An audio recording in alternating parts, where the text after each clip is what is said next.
Good morning, future self. First off, let's just be adorable, because outfits. I am working on my sculpture here in the garage. And then we'll get to work getting in that VRs.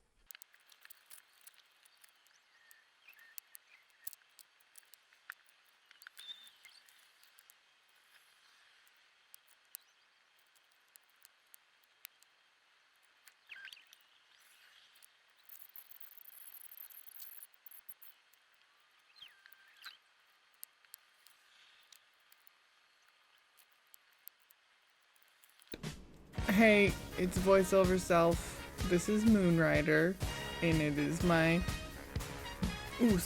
belches. VR warm-up game, and it's real amazing feeling to play and gets you all warmed up. It looks real silly from the outside, but that's not what we are here to discuss, really.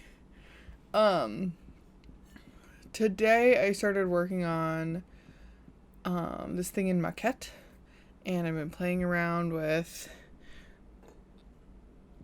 I guess mostly today I was thinking about scripting blocks and environment scripting and stuff. And so yeah, I'm mostly playing around with that, and this is not like a walkthrough demo video, this is just Amnesia Diaries. So I found this little lighthouse island sort of in the maquette setup thing, but none of it was meant to go inside, so I had to sort of zhuzh up all the insides of the lighthouse so that I could put stuff in there.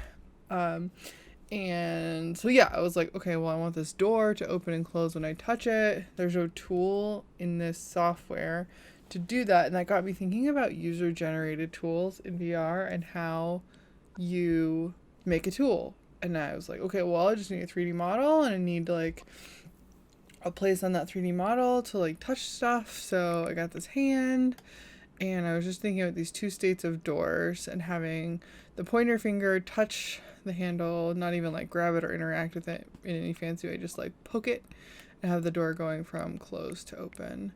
And so I was thinking about with it some thinking about the space some, and I eventually came up with this hand tool idea where the user, me, would put these like little hotspot things on the fingers, and they would be color coded. And I don't know what I was doing with this. Yeah, with the little screwdriver, I was just messing around. But eventually I made these little if statement trees, and this is from our old programming stuff in Anyland. Little if statement trees, and tried to figure out sort of how I would combine the branching trees with the blocks in the hands, with the door blocks, to sort of come to some script. So just messing with that, messing around with it and moving it around. That little red circle is for the door handle. And it took me a bit of just like mooshing about, but I eventually got to a program with a bug in it. You gotta love having bugs and stuff. So yeah, I programmed this script that was basically like, if the door is closed and the hot pink pointer finger hotspot on the hand tool touches the round red doorknob on the door, open the door. And if the door is open and that same dot touches the same door handle, leave the door open. Because why would you ever want to close the door again? The door should always be open. Okay, so there's a bug, but you can sort of get what I was getting after.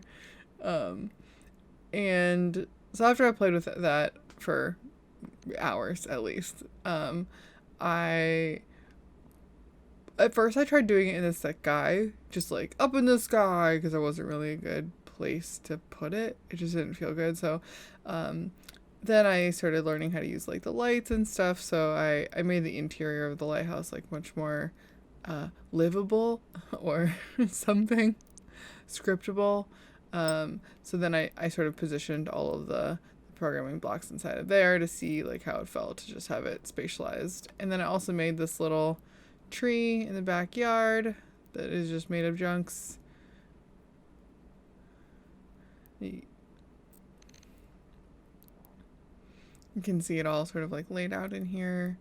And that was fun. It's fun to have a room for stuff and just not have, everything floating in the middle of nowhere.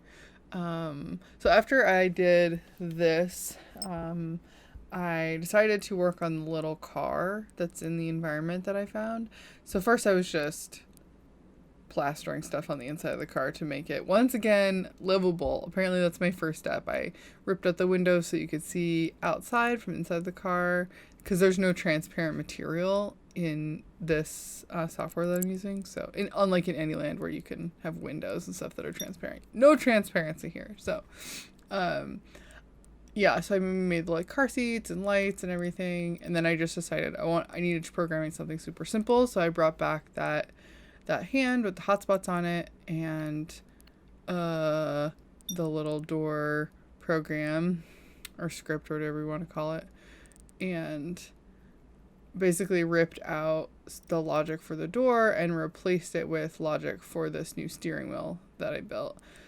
Just trying to think through like, okay, I want to add an object to the world and I just built this tool to do this other thing. Can I use that same tool to basically like, can I add functionality to the tool, this imaginary tool that I had just made? So that's what I'm doing here. And it is cute because when your hand tool touches the steering wheel, the car turns on, which is great. But then there's another branch that says, and later on I made a branch that was about the car being off. But anyways, and it just has the steering wheel and it indicates turns. And I was thinking that this would be gestural. So it'd be like, I would literally just grab that little pink donut and turn it one way or the other. And that's how it would understand a turn. And then there are these little then branches, or I guess they're then cylinders, these little blue cylinders. And then the car has the instruction of go forward, or actually it doesn't have the instruction of go forward. It just has the instruction of turn left or right. So if this was implemented, the car would currently just swivel on the spot and not go anywhere. So yeah, I need to add some more functionality in there. But anyways, that's what I got up to today. I'm liking doing this like in process VR shenanigans. I will do more of these. Okay, goodbye.